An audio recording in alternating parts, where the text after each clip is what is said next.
大家好，我係喺泰國生活咗2年嘅金，話咁快就已經2年，已經有好一段時間冇喺YouTube 嗰度同大家見面。對上一次應該都已經係2025拍嘅片啦。今次突然之間想更新翻 YouTube 都要多謝好幾位 follower，因為其實由上年12月開始去到依家2月底啦，不約而同都有好幾位 follower 咧有 DM 我，咁就同我講其實就係由 YouTube 咧 follow 我到依家，睇住我嘅生活啦，睇住我由香港搬到嚟泰國啊，睇住我成長等等，突然之間就覺得好 touch，原來係一直以嚟都有部分人默默咁樣陪住自己咁樣，咁我突然之間話唔拍 YouTube 啦，轉去 IG 好似唔記得咗個初心咁樣。即使做唔到好似以前咁樣每個禮拜更新都好，我都希望最少1個月可以喺呢度同大家傾一傾偈，同大家見一見面。究竟要講啲咩好呢？旅遊嘢好啊，生活嘢好啊，定係個人嘢好呢？咁直到我早排 upload 咗一條片啦，講自己搬咗嚟泰國之後嘅生活，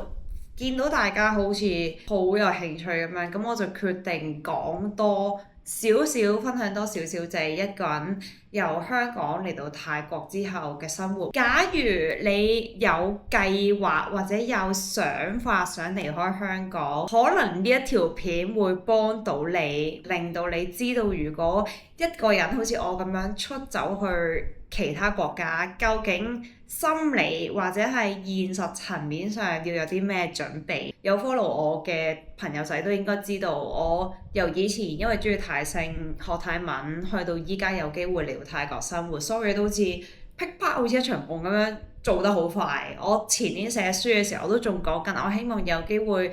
可以喺泰國生活啦，然之後過咗1年之後，我真係有個機會可以嚟呢度生活，仲生活咗2年添。當初自己一個人嚟冇人冇物，要接受、要準備或者要面對嘅嘢呢，係比我想象中預期之多。即係依家有咗泰仔就另一樣故事，另一個講法啦。咁但係當初一個人嚟係真係有好多心理同埋現實上嘅壓力係要面對。好簡單，第一個係錢同埋年齡嘅問題，呢個係非常之現實嘅一個壓力。大家都可能會有個 concept 就係喺泰國嗰度做嘢呢，其實人工係真係好低，即係對比起香港嘅話，which 喺香港以我咁樣30幾歲嘅年齡，基本上點樣衰衰地都攞住一份2萬甚至係3萬蚊嘅人工。咁但係呢，喺泰國呢度做嘢係真係，如果係新入職啦，我哋外國人呢，其實係可以攞到4萬泰銖係最基本，即係其實得1萬蚊嘅港紙人工啦，係低嘅。因為我當初同我爸我媽講啦，佢哋係直頭會咁樣即係 shock 咗一下，因為佢哋會第一句就問我吓，高你第一份工幾千蚊嘅啫喎。係啊，棘就係棘喺呢個位，因為你喺泰國攞住1萬蚊港紙嘅月薪，面對住你自己30幾歲嘅年齡，嗰個糾結位就係究竟我40歲，如果我繼續喺呢度做嘢嘅話，我係咪拎住15000呢？或者係2萬蚊嘅人工呢？即係呢啲咁樣嘅 conflict 位係要面對嘅。咁但係我成日都會同自己講或者朋友講，就係人生就係 give and take。即係如果我想喺泰國呢個地方度生活，我想有一份自由，我想有一個舒適嘅生活圈，咁我要 give 嘅一樣嘢就係我要放棄香港高人工嘅概念，而攞住呢一個4萬泰銖嘅人工。其實4萬泰銖喺泰國人眼中已經係叫一個高人工，因為基本有啲普通嘅泰國人可能佢哋攞緊15000嘅咋，咁所以我哋外國人攞到4萬已經係叫好高嘅人工。只不過喺我哋香港人 mindset 係，哇30幾歲你攞1萬蚊月薪，就係你要過渡嗰個心理嘅關口，就係你要同你嘅長輩啦，或者你同你嘅朋友圈講啦，係啊，我喺泰國做嘢，但係攞住1萬蚊人工。balance 位就係我攞住1萬蚊嘅港紙人工，但係起碼我可以喺泰國做到我自己想做嘅嘢，或者係過到我理想嘅生活，咁我覺得呢樣嘢我接受到，咁就 OK。咁當然啦，你問我1萬蚊點樣生活啊？係生活唔到啊，因為我之前都有講過啦，我基本上少少地閒閒地喺泰國嘅支出每個月都要成4萬泰銖，因為我哋要租屋啦、水電煤啦、搭車啦、咖啡啦、娛樂啦，其實溝埋埋咧冇咗成份人工。我當初嚟到之後啦，除咗攞住我份月薪之外啦，咁其實頭一個月我都係要蝕住，即係唔好話蝕住咧，用埋我自己香港嘅老本去過啦。咁然之後去到之後，慢慢有唔同嘅 job 揾我，咁我就可以一路做 full time，一路去接唔同嘅 job 去儲錢。咁我覺得外國人唔止係我嚟到泰國啦，大家去到外國要重新開始咧。呢個一定係大家要面對嘅問題，就係我哋冇可能或者係甚少機會可以去到另一個國家，已經係做翻我哋同一個水平或者係同一個薪金嘅工作，做到當然係非常之幸運啦。但係好多人都要由零開始，一個外國人去到任何一個地方就係你要面對第一個問題，就係你夠唔夠膽由零開始，包括係你嘅人工，包括你嘅工作，包括你嘅人生。第二樣要面對嘅就係社交圈。我自己本身係一個好 I 嘅人嚟嘅，喺香港嘅話，即係我係嗰啲勁接啊，冇乜事都唔會識新朋友啊成咁樣。當初一個人自己嚟到啦，我係真係一個人啦，唔似可能其他人會同朋友啊，會同男女朋友啊，或者係一家人咁樣移民。一個人嚟到要重新認識過所有朋友，重新認識過所有鄰居咧，係難嘅。啱啱嚟到嘅時候啦，公司會有同事，但係其實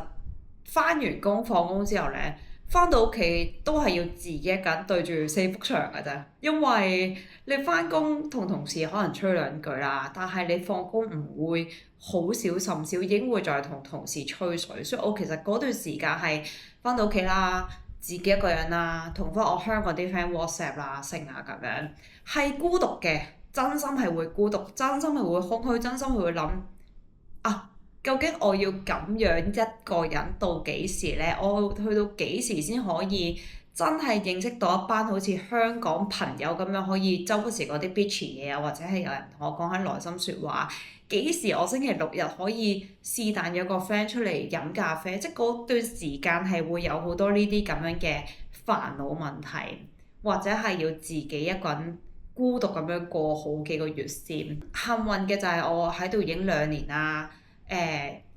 出去見識過好多人啊，出去做嘢嘅時候認識到好多朋友，咁所以依家咧都可以儲到自己一個新嘅朋友圈。我上次都有同我喺呢度識得嘅朋友講，就係喺呢度識到真心朋友係好難。第一個就係語言問題啦，第二個就係人哋本身喺呢度已經有自己嘅社交圈子啦。我哋可以同佢做到朋友，其實係一件好榮幸嘅事，一件好感恩嘅事。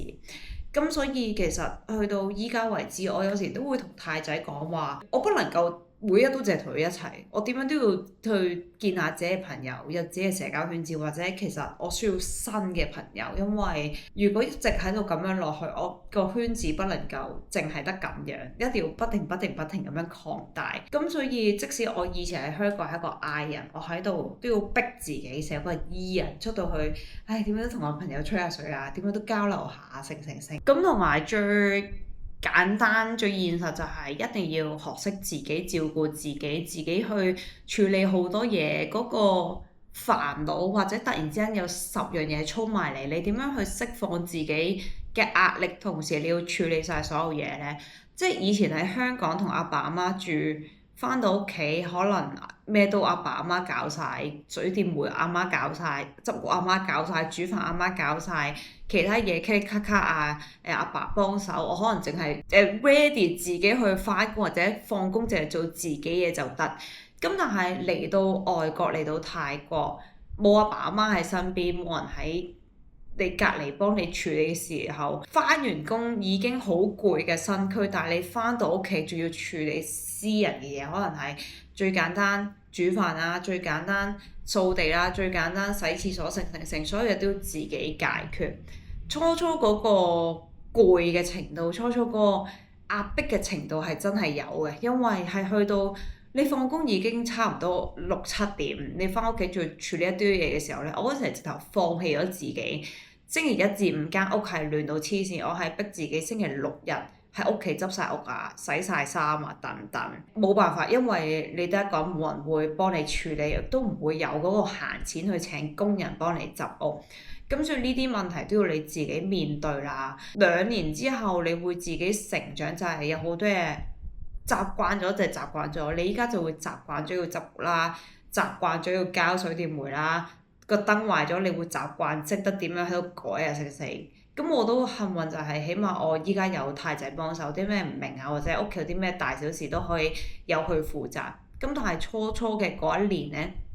好多嘢都要自己搞。嚟到嘅嗰一年係有少少崩潰，即係有好多預想唔到嘅嘢啦，係預想唔到嘅壓力你要面對啦。我會形容頭一年就好似韓國嗰啲出道練習生咁樣。你好似一張白紙咁啊，好逼啊，好崩潰啊，好想放棄啊成，但係你過咗之後就會一條好漢，即係好似我依家咁樣喺度第2年，其實好多嘢回頭望翻，哦嗰個真係只不過過渡期，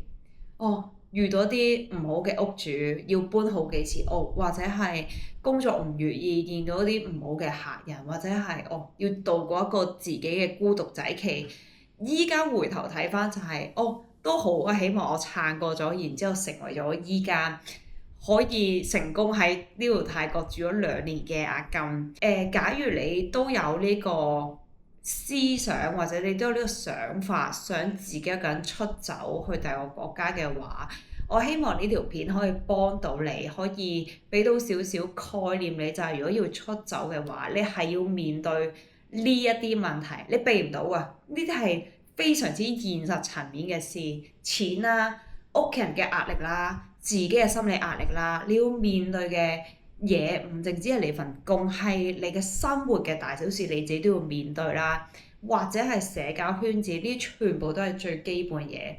但係我會同你講，假如你呢一刻想做，你呢一想走，你 ready。財力 ready， 心理 ready， 絕對可以一試，因為你唔會知道你去到係一個咩嘅世界，可能好辛苦啦，可能你捱唔住，唔緊要，起碼你知道自己試過，總好過你唔試。又或者係你試咗之後，你打開咗一個新嘅天地。呢一條片都只不過係純粹同大家傾下偈，分享翻我呢2年喺泰國嘅生活係點。之後可以同大家傾啲咩呢？等我再思考下，但係